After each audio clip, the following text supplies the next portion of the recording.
마지막에 박지혁 지사로 한 이유는 뭐냐면은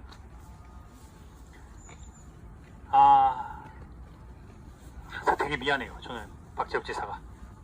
그러니까 박지혁 지사만 생각하면은 되게 미안해. 그러니까 1919년에 11월 10일 날 그 중국의 이제 지린시 길림성에서 그 김원봉을 비롯해 의열단의 이제 10여 명의 청년들이 신흥모관학교 출신의 청년들이 맹렬히 의를 실천하겠다면서 의열단을 만들어요. 그리고 이제 이거를 막 수개월 동안 준비를 해서 폭탄 제조를 뭐 연구를 하고 뭐 이래저래 준비를 해가지고 마침내 1920년 5월과 6월 달에 그 서울과 이제 약산의 고향인 밀양과 그 다음에 부산으로 해가지고 이제 폭탄을 해서 이제 7가살 5파괴라 그래서 반드시 죽여야 돼. 7명과 뭐 조선 총독 등 뭐 7명과 반드시 파괴해야 될 5군데, 그 조선 총독부 등 5군데를 정해가지고 7가살 5파괴를 실행하기 위해서 이제 폭탄을 이제 운반해서 서울과 부산과 밀양으로 이제 들어가는데, 애석하게도 항상 어디에나 밀정은 있었어요. 그리고 그 밀정에 의해서 제대로 된 작전을 실행하기도 전에 모든 작전이 다 일망타진당합니다. 약산을 비롯해서 약산을 제외한 대부분의 초기의 의열단 멤버들은 10여 명의 그 멤버들 중에 대부분은 다 잡혀 들어가요. 근데 약산이 여기서 포기를 안 하고 상하이에 임종이 있으니까 1920년에 상하이로 건너가가지고 다시 한번 운동을 조직을 하는데, 근데 의열단 조직원들이, 제대로 된 조직원들이 이미 다 잡혀간 상황인 거야. 수개월 동안 준비했는데 자기는 의백이니까 작전을 총괄해야 되니까 남아있었는데 자기를 제외한 모든 대원들이 다 잡혀갔어. 근데 어떻게 가만히 있어? 동료들이 다 잡혀갔고 밀정에 의해서 잡혀나갔는데, 그러니까 복수를 해야 될 거 아니에요. 그때 이제 부산 출신의 이 댕기머리 소년, 싱가포르에서 무역업을 하고 인삼을 팔았던 이 댕기머리 소년을 불러요. 몇 월 며칠까지 초의 부름에, 첫 번째 부름에 응답하라는 의열단의 강령이 있거든요. 그거에 맞춰서 불러 상하이까지 오라고. 이 싱가포르에서 여러분 말이 돼요. 1910년대 후반과 20년대 여러분 그 인삼을 팔던 사람이었어요. 그러니 여러분 얼마나, 내가 항상 얘기하죠. 친일과 항일의 갈림길에서 똑똑해야 된다고. 당시에 얼마나 부산상고를 나왔는데 얼마나 명민했는지 알겠죠. 싱가포르에서 여러분 외국에서 인삼과 홍삼을 팔던 사람이에요. 그러니 언어적으로 얼마나 뛰어났겠어요. 일단 기본적으로 식민지 상태였으니까 일본어를 할 수 있었고, 싱가포르 여러분 중국의 영향권, 화교의 영향권이 있으니까 중국어로 해야 되고, 그리고 싱가포르 유럽의 그 기착지 중에 하나니까 여러분 프랑스어, 당시 국제 외교였던 프랑스어도 좀 해야 되고, 그리고 영국, 미국어, 영어도 좀 해야 되고, 조금씩 언어적인 감각이 상당히 뛰어났다는, 일본어는 상당히 잘했고. 근데 이제 그렇게 장사를 하고 홍삼을 팔던 이 상반이 초의 부름에 응답해야 하니까 상하이로 가가지고 약산을 만난 거예요. 네, 약산이 여러분 이 사람을 만나가지고 명령을 내려. 우리 동지들이, 우리 동지들이 다 잡혀갔으니 복수를 하시오. 근데 여러분 이 명령의 스킬이, 이 임무의 난이도가 그냥 일반 정도가 아니야. 안중근처럼 몰래 가가지고 여러분 이토를 이렇게 총 3방을 쏴서 죽이라, 유니사처럼 가가지고 폭탄, 물통형 폭탄을 던져라, 이 정도 수준이 아니에요.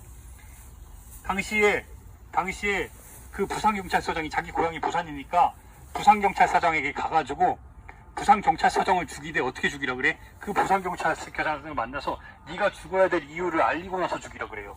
명령이 여러분. 그러니까 몰래 가서 죽이는 그런 수준이 아니야.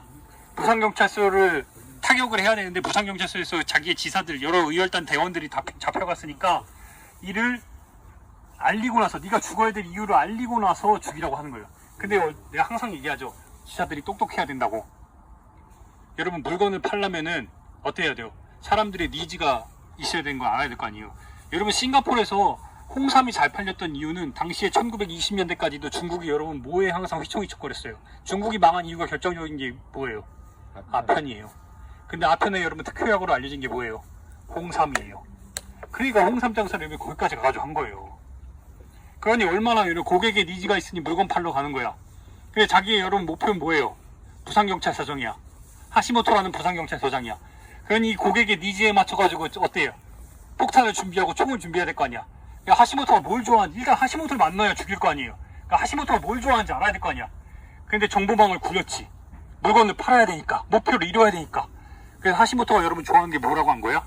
고소인 걸 한 거예요.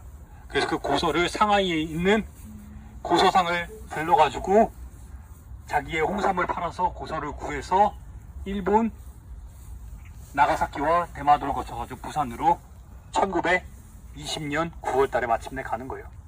근데 여기서 이제 기가 막힌 마지막 유언이 나오는 거죠. 제가 항상 말씀드리듯 이제 고소상으로 위장을 했으니까 여기서 이제 그 유언이 나오는 거예요. 14자의 유언. 각이여다 수익이면 불각이 재견구단. 각이여다 수익. 수익은 기약할 수 있을 것 같은데 불각이 재견구단. 근데 그대의 얼굴은 다시 보지 못할 것 같구려. 내가 목표는 이룰 수 있을 것 같은데 당신, 우리 대원들의 얼굴은 다시 보지 못할 것 같구나. 그리고 실제로 수일 뒤에 1920년 9월 달에 박재혁이 하시모토를 만나서 부산경찰서장 2층에서 서장실에서 고소를 하나하나 꺼내고 마지막에 거기서 튀어나온 게 여러분 뭐예요? 아니요. 폭탄이 나오기 전에 문서 하나가 먼저 나오죠. 그 문서에 뭐라고 적혀 있어? 당신이 죽어야 될 이유가 적혀 있는 거야. 그리고 순차적으로 폭탄을 이 정도 거리에서 터뜨립니다. 그래 하시모토 몸에 폭탄이 박히고 박재혁의 몸에 폭탄이 박히고 그 서장실에 폭탄이 박힙니다. 근데 일본 놈들이 박재혁을 어떻게 해요? 살려내요. 하시모토도 살려내. 결국엔 결과적으로 하시모토는 죽습니다. 근데 이 박재혁 의사가 여러분 몸에 폭탄이 박힌 상황에서 대구 형무소에 수감이 됐고 사형 선고를 받고 박재혁 의사는 여러분 최종적으로 1921년 5월 달에 죽습니다. 9월 달에 의거를 일으키고 그해 다음에 이제 5월에 죽는데 최종적으로 사형 선고를 받고 선고가 결정이 돼서 이제 죽을 날짜가 결정이 됐어. 그때부터 박재혁 의사는 여러분 어떻게 해요? 단식을 해요.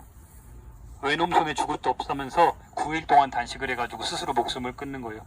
이게 박재혁 의사의 삶이었어요.